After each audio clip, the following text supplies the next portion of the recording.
Hi YouTube, KD2ETP here again, another video for you.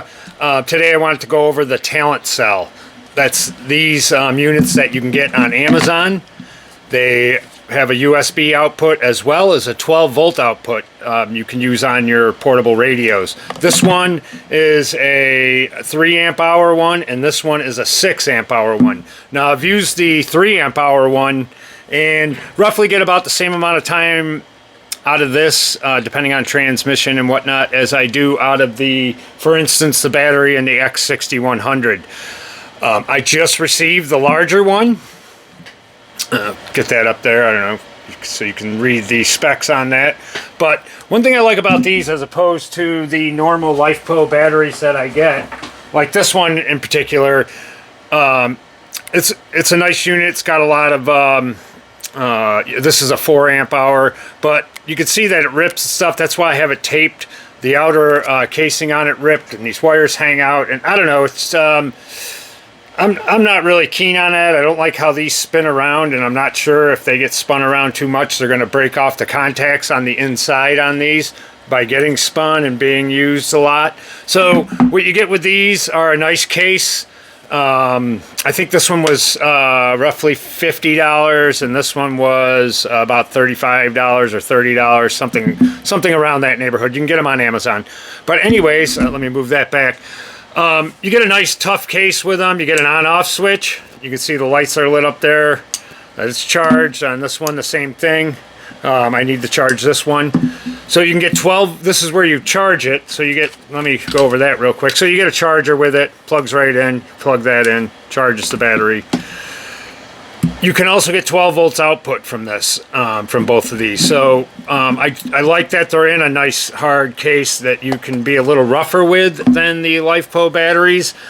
I think they're a little better option for portable operations than just having a battery like this with leads coming out. That I somehow think in the end something's going to happen here on this. And I have not had an issue with it yet, but I'm pretty careful with it. These I can be less gingerly with, let's say.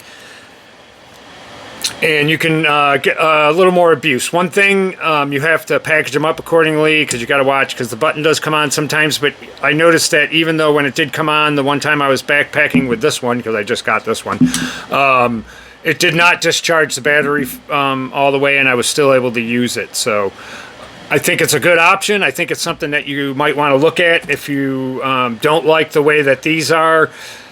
They're great batteries, but I don't like having these tails out of there. I don't like how they just are shrink wrapped in there, let's say. I just somehow think the failure rate in the end, if you're not careful with these, is going to be much more than these. This seems like a pretty established brand. In their brochure, you can see they actually sell the LifePo batteries as well. So it's the same maybe not the same manufacturer, but a company that also sells those batteries. So I'm assuming that these are a pretty high quality battery. They seem to be working really good. They have many different varieties of them, and I believe they have some, yeah, so they got a 24 volt series as well as some higher ones in the 12 volt series with different configurations as far as the plugs you want in them and what you want out of them. So what they come with is the charger, and then they come with this splitter so you can charge and run something at the same time, which is kind of a nice function. Also, what I thought is interesting is if you got one of these cables like this on both ends, you could theoretically plug it into here and power two different things, a small radio and a meter or something like that. So we'll be playing around with that as well.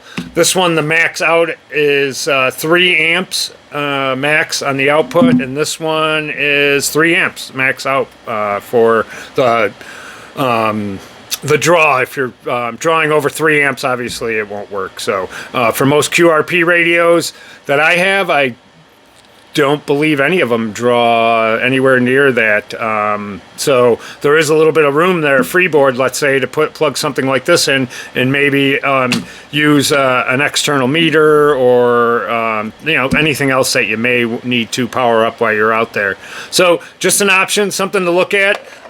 Talent Cell. I'm not no way affiliated with these guys. I just happen to see them on there. I like the fact that they're in a nice hard plastic case. They seem well made and they seem to work pretty well. Like I said, the smaller one seems to last about as long as the battery that's actually in the X6100. I'll be trying it out with the 818, and I would imagine that this one is going to give me the 6